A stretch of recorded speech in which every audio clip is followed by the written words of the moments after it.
The conventional narratives of World War I generally present a straightforward account. The assassination that ignited the conflict, the tangled web of alliances, and armies marching relentlessly toward their doom. These stories largely focus on the political and military events that shaped the war's course. However, a deeper examination of the historical records uncovers a more complex and often overlooked reality: the profound financial turmoil that was brewing beneath the surface long before the first gunshot was fired. It turns out that in July of 1914, Europe's banking system was already on the brink of collapse, not due to the eruption of wartime hostilities, but as a consequence of its own internal fragility. London, being the world's foremost financial hub, served as a vital artery for global capital. By the latter half of that month, the city's financial markets had practically come to a standstill, frozen in anxiety and uncertainty. Share prices plummeted in a matter of hours, collapsing overnight, while depositors found themselves unable to access their funds for days on end, ascending into a state of financial chaos. The London Stock Exchange, which once buzzed with activity, was forced to shut down entirely and remain closed for a staggering period of 5 months. This crisis extended beyond Britain's borders. Nearly 50 different nations worldwide found themselves embroiled in a simultaneous financial upheaval. Bank runs, an episode where depositors hurriedly withdrew their money, spread across continents like a destructive wildfire, exacerbating the chaos with every bank closure. Stock markets across diverse regions experienced catastrophic declines, and the global financial architecture, built incrementally over generations, began to unravel rapidly and unpredictably. What is crucial to understand is that this financial crisis did not start suddenly in August, when warfare finally erupted. Instead, its roots lay firmly planted in the preceding year, 1913, during a period when the life was steadily draining from banking institutions.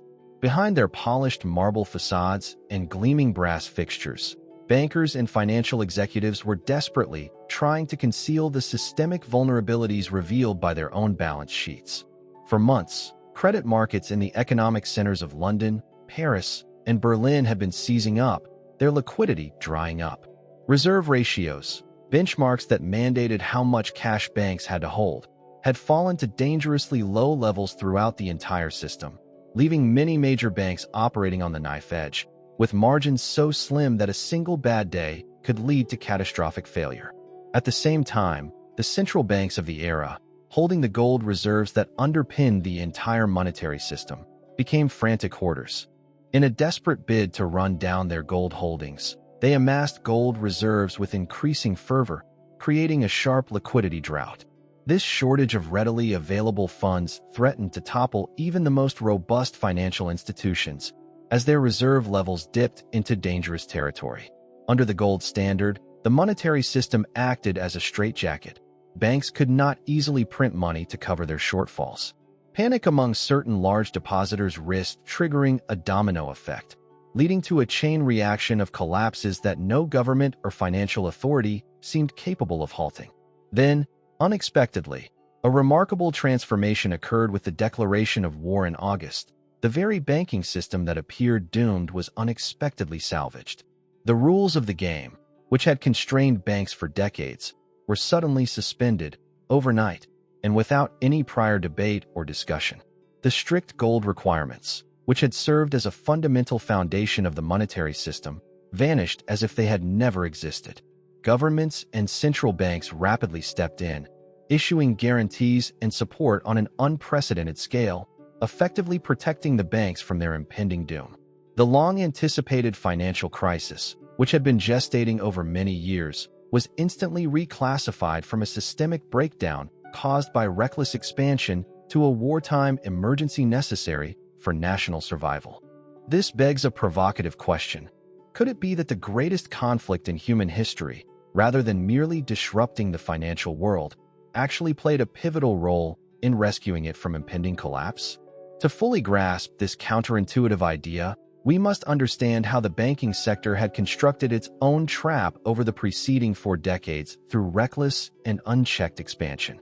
Between the years of 1970 and 1913, European banks had expanded their deposit bases by approximately 400%, meaning they more than quadrupled their total customer funds. However, during the same period, their gold reserves had increased by a mere 80%, only slightly more than doubling. This stark imbalance created what can be described as a ticking financial time bomb, a perilous mismatch between liabilities and reserves that every responsible banking executive recognized, but was unwilling or unable to openly acknowledge. Fractional reserve banking, a system where banks hold only a fraction of their depositors' funds as reserves, always involved inherent risks, but by 1913, the system had been pushed to its absolute breaking point. The survival of each bank now depended completely on the solvency of its counterparts. A failure at one institution could set off a cascading chain of failures across the entire network. The entire international financial structure resembled a precarious house of cards, teetering on the edge of collapse, vulnerable to the slightest disturbance. In sum, the global banking system was teetering on catastrophe, and everyone in the industry understood it, even if they dared not openly admit it. Thus, the outbreak of war can be seen not merely as a tragic interruption in political history, but as the event that temporarily interrupted this impending catastrophic collapse. The war's declaration led to an extraordinary suspension of established financial rules, effectively breaking the constraints that had been built into the system over decades.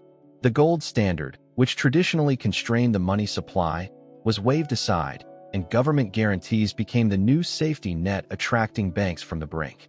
In the midst of global chaos, the war paradoxically offered a brief window, albeit fleeting, where the banking system was shielded from its own lethal contradictions.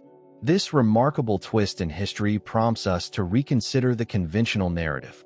What if the most destructive war in human history also served as an unlikely salvation for a crumbling financial civilization that had become unsustainable long before the guns began to fire?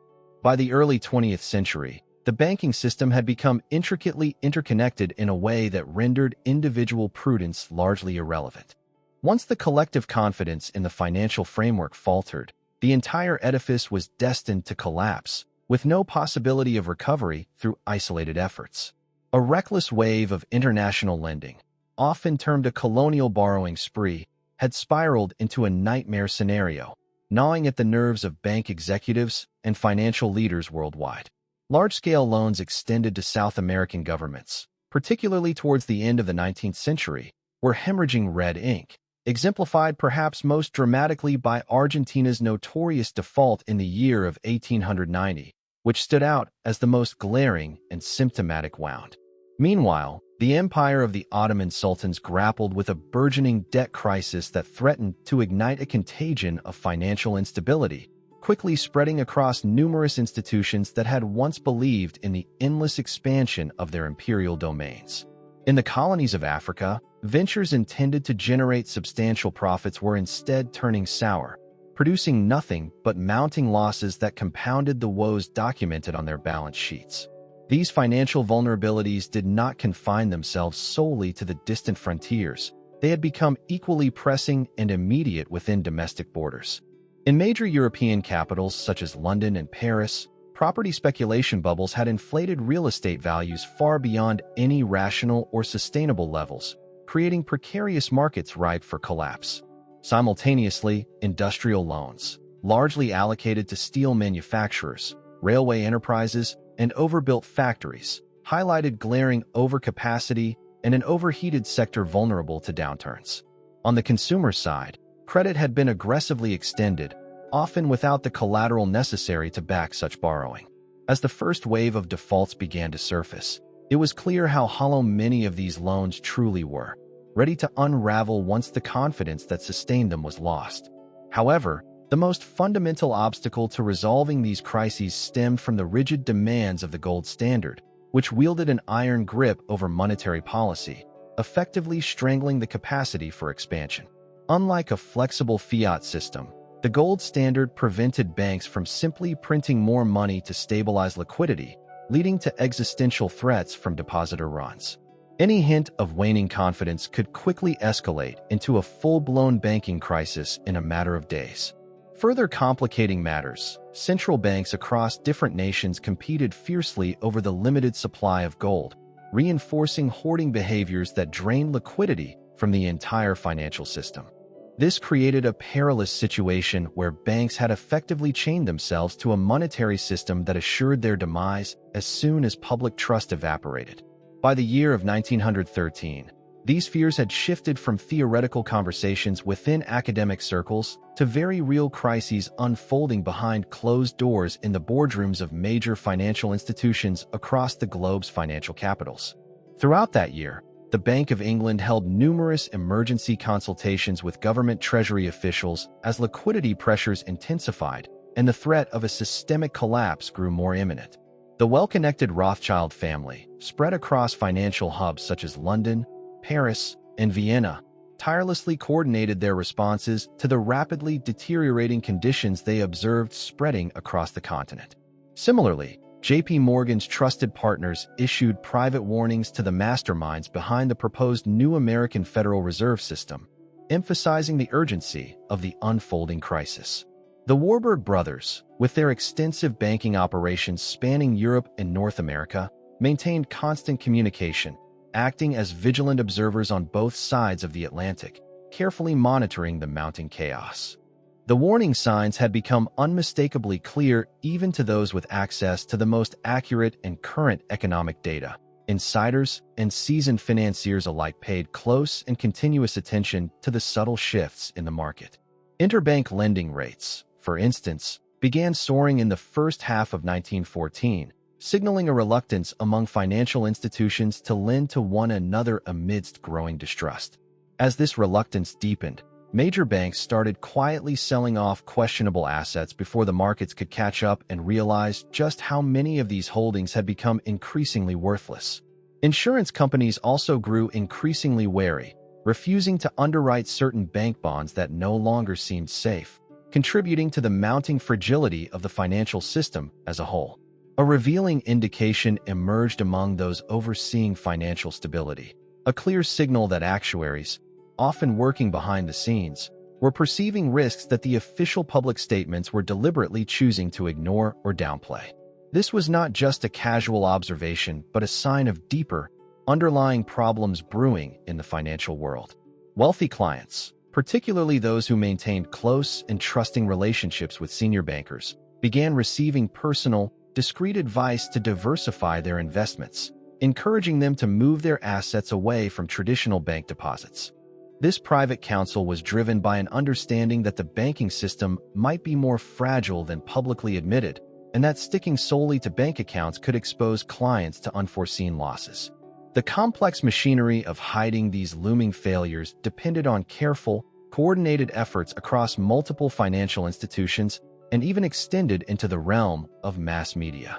Many of the leading newspapers and influential financial publications were owned or heavily influenced by major banking interests, which enabled the systematic suppression of bad news, information that could have triggered widespread panic and chaos if it had become widely known.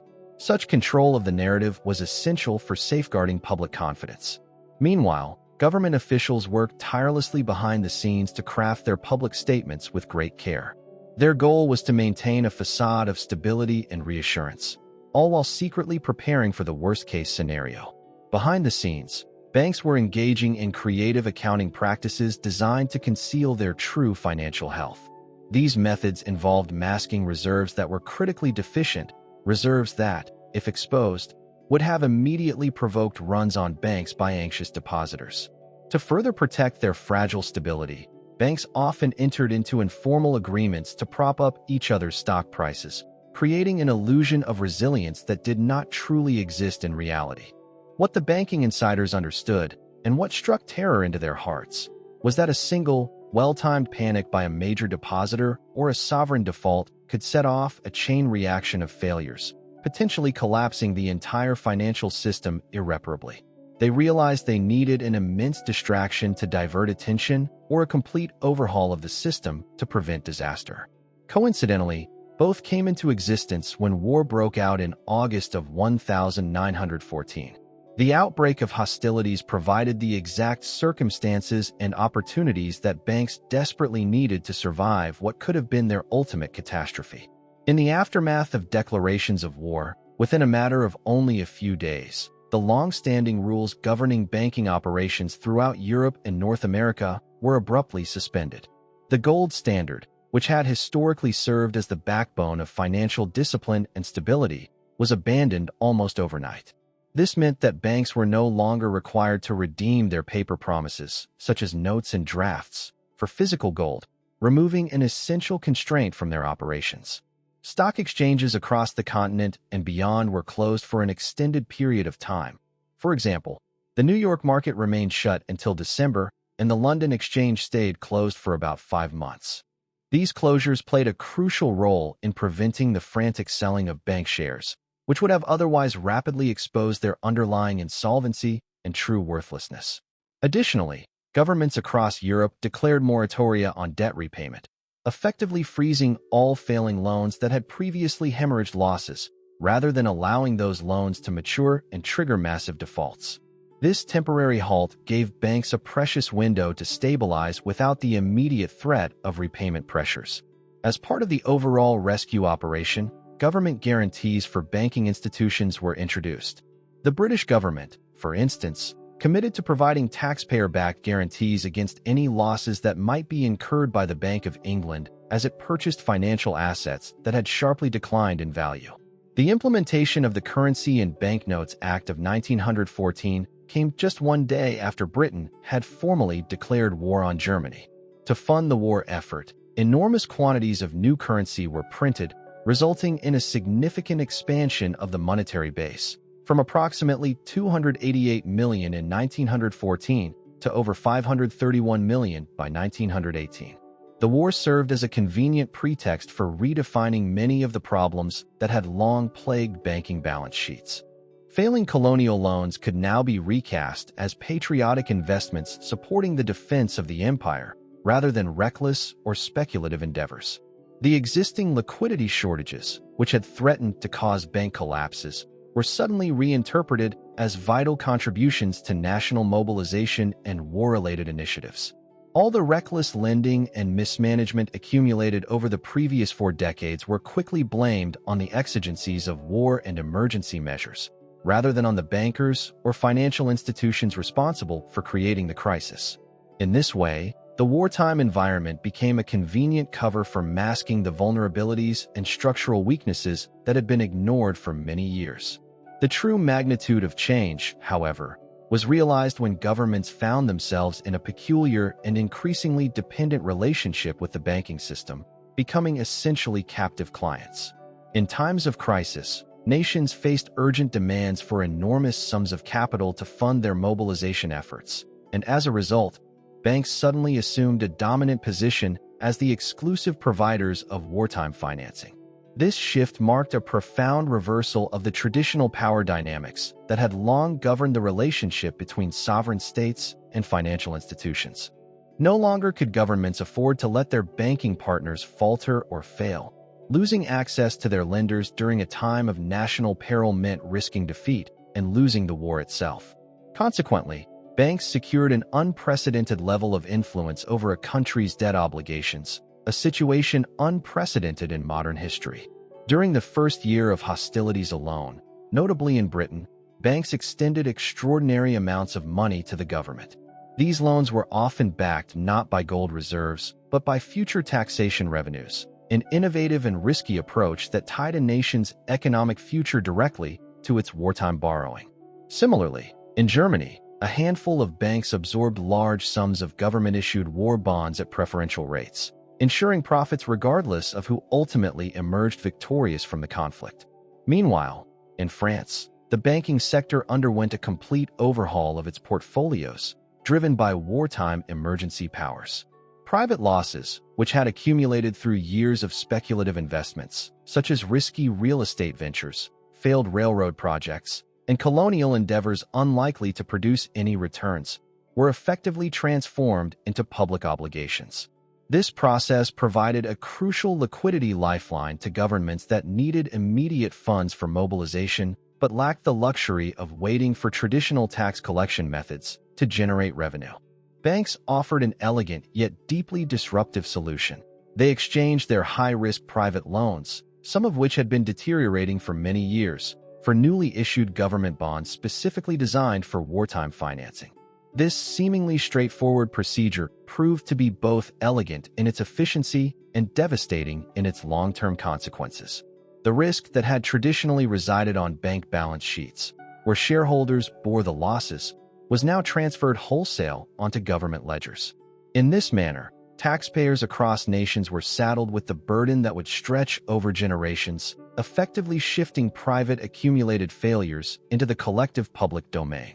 Take, for example, Deutsche Bank's troubled loans to the Ottoman railway companies, which had effectively defaulted even before the war started. These debts were swapped for German war bonds, now backed by expectations of future reparations, expectations that, in reality, never materialized. British banks, on their part, moved their extensive exposure to South American markets, losses that had been bleeding for years, into government-backed schemes that were rebranded as investments in empire defense.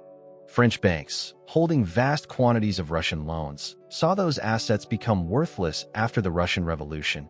Yet during the war, these old debts were transformed into mutual support obligations among the Allies, effectively turning undesirable private loans into political and military commitments.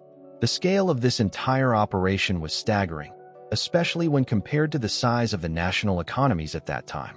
To illustrate, the British government alone supplied approximately £200 million to banks through various recovery and revival schemes, an amount representing roughly 9% of the total gross domestic product of the United Kingdom during that period. Such a level of state intervention in the financial system was, by all contemporary accounts, unprecedented and practically unimaginable prior to the war. As the conflict receded into its early years, the banking industry emerged with balance sheets that, on the surface, appeared significantly cleaner than they had been in the last 20 years. This was largely due to the new accounting standards introduced under wartime emergency regulations, which allowed banks to categorize and reclassify assets with considerable creativity and flexibility. These measures enabled banks to present a more stable financial picture, even as the underlying economic realities remained complex and fraught with risks. The burden of financial hardships during this tumultuous period was unfairly placed upon those who lacked any voice or influence in the decisions that led to the crisis. Specifically, the future taxpayers, innocent civilians who were yet to be born, found themselves saddled with debts they had neither consented to nor played a part in creating. This invisible transfer of wealth was orchestrated systematically through inflation, which effectively moved funds from the hands of prudent savers into the coffers of banking institutions, as the national currency was rapidly expanded to fund the enormous costs associated with wartime efforts.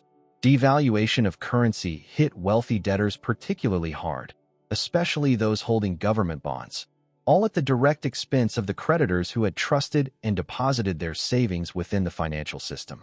Amidst these dramatic shifts, one institution recognized the approaching storm of conflict and took deliberate steps to position itself advantageously. This institution was the Federal Reserve, whose creation and subsequent rapid activation marked a turning point in American monetary policy. On December 23, 1913, during the congressional holiday recess, a time when opposition was at its lowest, Congress passed the Federal Reserve Act, setting the stage for a new era of central banking. By the beginning of August 1914, precisely when global mobilization required enormous financial support, the Federal Reserve was fully operational and prepared to serve the nation's needs. The thinkers and architects behind this transformative financial system, including Paul Warburg, partners from the House of Morgan, and influential members from the Loeb Financial Circle, all maintained close connections to European banking networks. These networks were experiencing turmoil firsthand, and their insights influenced the design of the Federal Reserve. The innovations introduced by this central banking system appeared almost deliberately tailored to handle the impending crisis.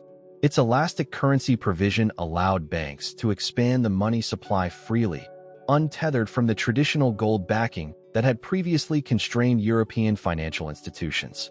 This flexibility meant that banks could print more money when necessary, without the immediate risk of insolvency, thereby avoiding the liquidity crises that had plagued the banking sector in the past. The role of the Federal Reserve as a lender of last resort provided an essential safety net for banks in distress, giving them a secure refuge when depositors withdrew their funds en masse. Meanwhile, the discount window offered a temporary solution, allowing banks to store and handle troubled assets at the Fed without having to recognize losses instantly, an innovation that significantly reduced the likelihood of bank failures. Despite its official stance of neutrality, the Federal Reserve quickly became a pivotal player in war financing once hostilities broke out. It collaborated with American banks, coordinating loans to Britain and France, thereby providing an essential liquidity stream that enabled these nations to sustain their war efforts. Throughout this period, the Fed carefully managed gold flows to prevent destabilizing strains within the domestic banking system, while simultaneously facilitating massive international loans. By the year 1917, when the United States finally entered the war, Federal Reserve member banks held approximately $2.5 billion in obligations to the Allied powers. This substantial exposure illustrated that a defeat for the Allies could have led to catastrophic failures within the U.S. banking sector, an outcome that underscored the union of financial interests and wartime strategy. The timeliness of this arrangement was striking, almost uncanny, in how well it aligned with the geopolitical needs of the moment. The architects of the Federal Reserve had initially claimed that the institution would serve as a safeguard against financial panics similar to the severe crisis of 1907. The outbreak of war immediately proved the value of these measures, transforming the Federal Reserve into an unlimited capacity for bank rescues and financial stabilization. What was initially proposed as a temporary emergency response quickly evolved into an enduring system, an architectural framework that fundamentally reshaped American financial infrastructure. This transformation was not just a matter of emergency measures. It became the permanent model for the country's monetary operations. When the armistice was finally signed in November of the year 1918, the landscape of American banking had been profoundly altered from the fragile, collapsing system of 1914. Many institutions that might have failed during the pre-war financial upheaval either survived or emerged stronger from the chaos. Instead of merely recovering, these banks evolved into monopolistic entities, often absorbing smaller competitors that had faltered or disappeared during the war years. Moreover, the traditional balance of power between governments and their financial creditors underwent a radical inversion. Reliance on government debt created a new dynamic in which sovereign nations effectively became subordinate to their creditors, a reversal of centuries-old relationships, marking the first significant shift of its kind in the modern financial era. This restructuring of power dynamics and the centralization of monetary authority laid the groundwork for a new, highly interconnected financial system that would influence economic policy and global finance for generations to come. The transformation of financial and political power during this period was nothing short of profound, and it became both deep-rooted and irreversible. Prior to the outbreak of the war, governments maintained strict regulation over banking institutions, often imposing detailed controls and setting clear parameters for how financial transactions could unfold. In this pre-war era, banks found themselves largely under the watchful eye of authorities, and their operations were orchestrated within a framework that prioritized regulatory oversight. However, the seismic shifts that occurred after the war completely upended this balance of power. In the aftermath, the role reversed entirely. Now, it was the banking sector that wielded influence over governments, dictating the terms under which nations operated financially. Banks became the primary actors in imposing austerity measures, controlling the structures of reparations, and shaping the conditions for reconstruction loans. For instance, in the year 1925, the Bank of England compelled Britain to abandon its previous monetary policies and return to the gold standard, an action primarily aimed at protecting the interests of bank creditors. Despite the fact that this policy severely undermined employment levels and industrial output, what had been initially justified as a temporary emergency measure gradually became a normalized feature of the modern financial landscape. Significantly, the suspension of the gold standard after the war was never fully reinstated to its pre-war state. Instead, levels of government debt stayed at multiples of wartime heights well into the 1920s and beyond. The concept of central bank independence, once thought to be a safeguard against excessive government interference, morphed into a doctrine that effectively granted bankers control over the monetary policy, often with little or no oversight from elected officials. One of the clearest signs of this new order was the institutionalization of the too-big-to-fail ideology, which established the idea that certain major banks were too significant to be allowed to collapse under any circumstances, regardless of their behavior or risk management practices. The tangible benefits of this radical transformation could be measured in concrete numbers. Take J.P. Morgan and its affiliates, whose assets expanded dramatically from around $550 million in 1913 to approximately $1.2 billion by 1919. Similarly, the British banking landscape experienced an extraordinary consolidation, from 38 prominent institutions in 1913 down to just 5 dominant banks by the year 1920, an oligopoly that would dominate the national financial system for decades to come. Across the Atlantic, in the United States, member banks of the Federal Reserve System tripled their deposit bases during the war years, further illustrating the profound growth and centralization of financial power. On the other side of the coin, countless smaller banks and individual citizens bore the heavy costs of these upheavals, costs that would continue to multiply over subsequent decades. Europeans who had held pre-war currency savings witnessed their purchasing power diminish drastically, by anywhere from 50 to 90%, due to rampant inflation. Thousands of small regional banks either failed outright or were absorbed by larger institutions, which marked the beginning of a trend toward concentration of economic power. Entire nations found themselves unable to escape a cycle of perpetual indebtedness to a banking system that, just a few years earlier, had been on the brink of collapse itself. The pattern established in 1914, where emergency measures led to the suspension of gold convertibility, bank bailouts, and the permanent expansion of the system, became the template for every major financial crisis that followed.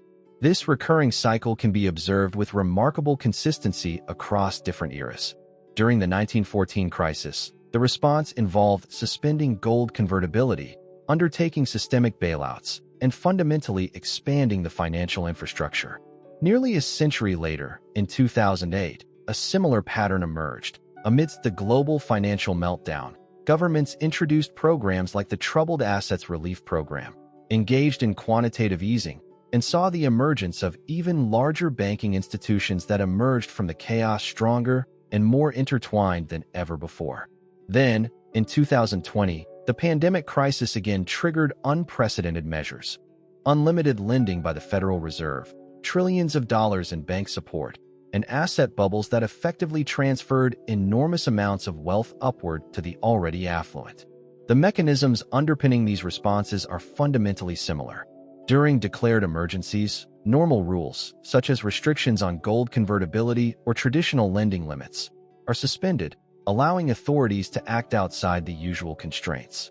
Whether it was the seizure of gold in 1914 or the expansive lending practices of the Federal Reserve in 2020, the process involves transferring private losses onto the public balance sheet.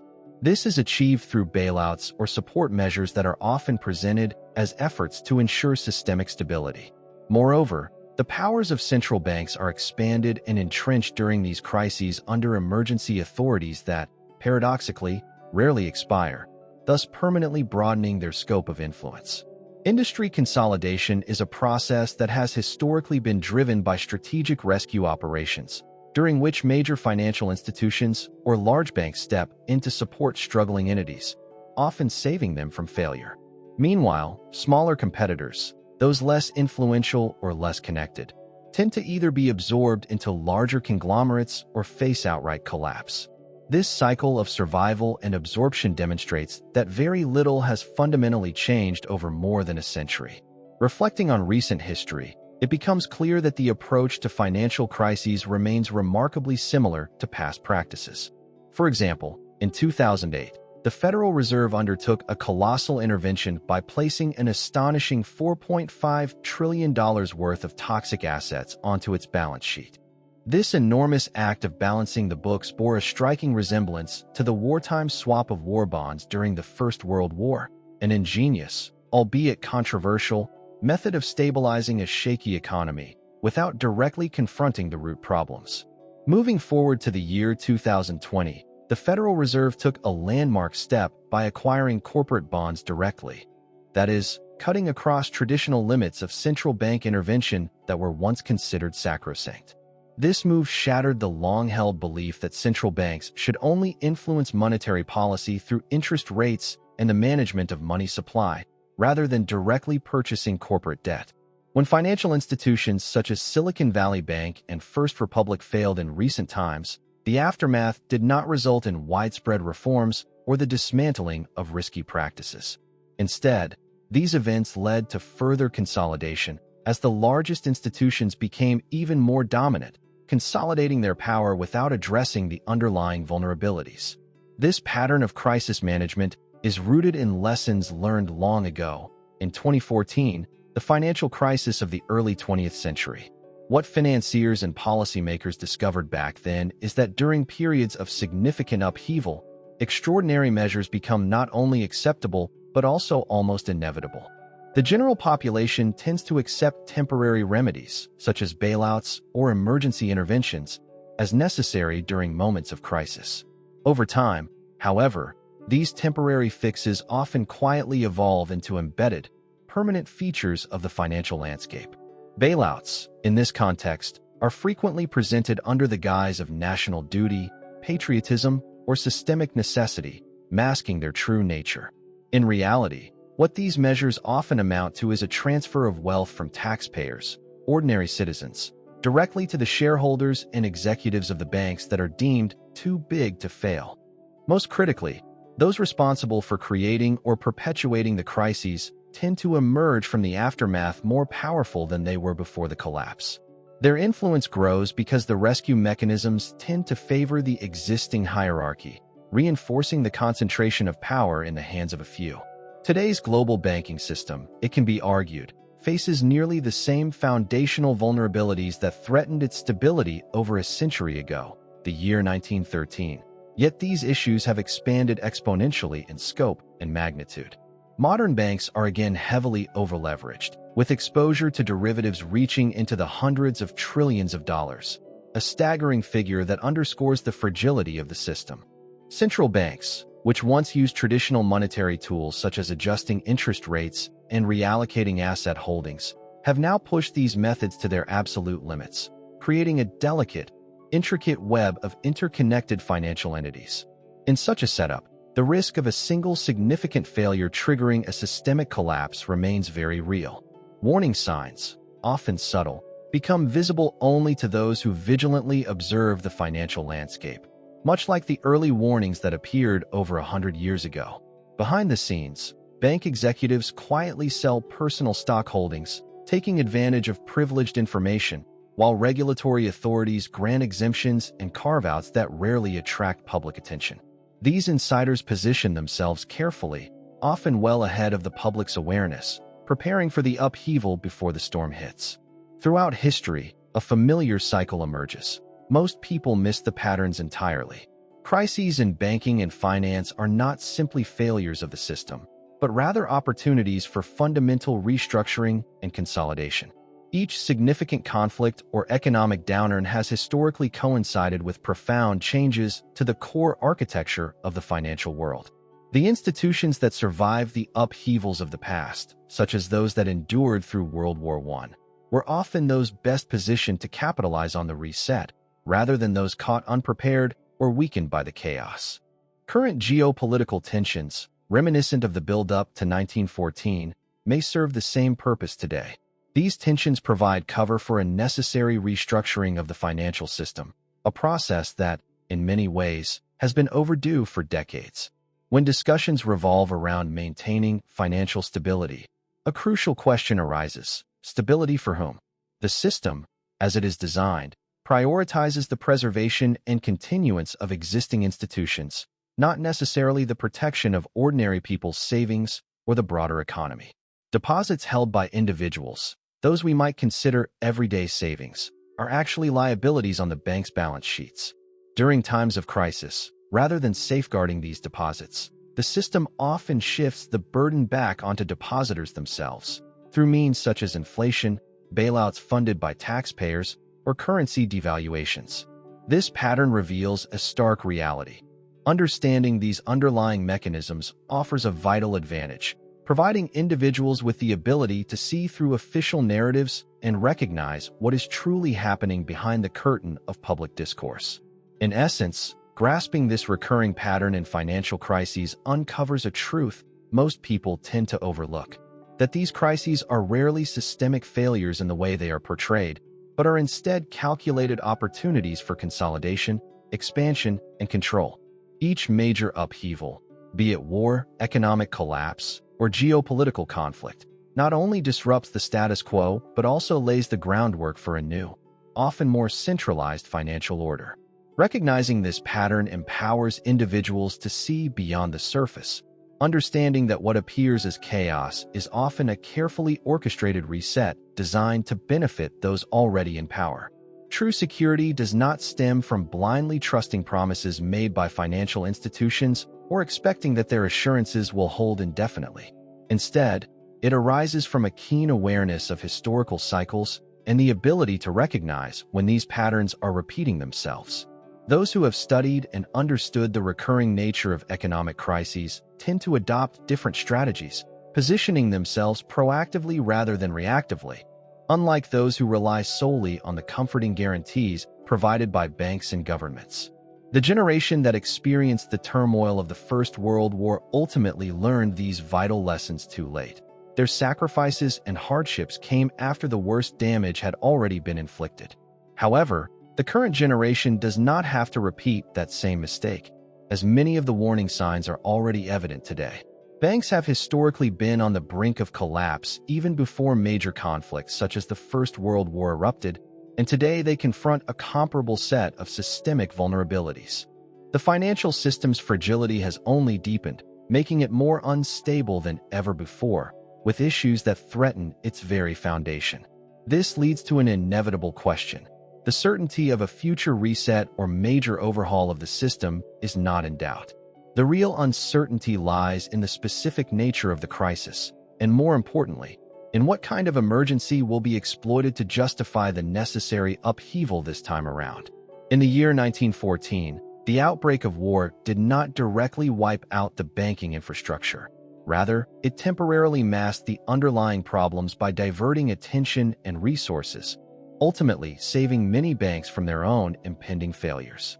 When the next crisis occurs, which is only a matter of time, it is likely to do just the opposite, to serve as a catalyst for even greater consolidation of banking power and influence unless a sufficient number of individuals recognize the predictable pattern and act accordingly. The signs are already present for those willing to see them. Subtle yet unmistakable signals are being transmitted through market movements, policy changes, and decisions made by the Federal Reserve. Movements within bank stocks, shifts in regulatory frameworks, and central bank actions all tell a story beneath the surface, a story that, when understood, reveals the direction in which the financial system is heading. Gaining insight into how the entire system genuinely functions, beyond the official narratives, becomes the most effective way to safeguard oneself against unforeseen upheavals. The unfolding chapter of this recurring pattern is actively being written at this very moment, with the next phase already in motion.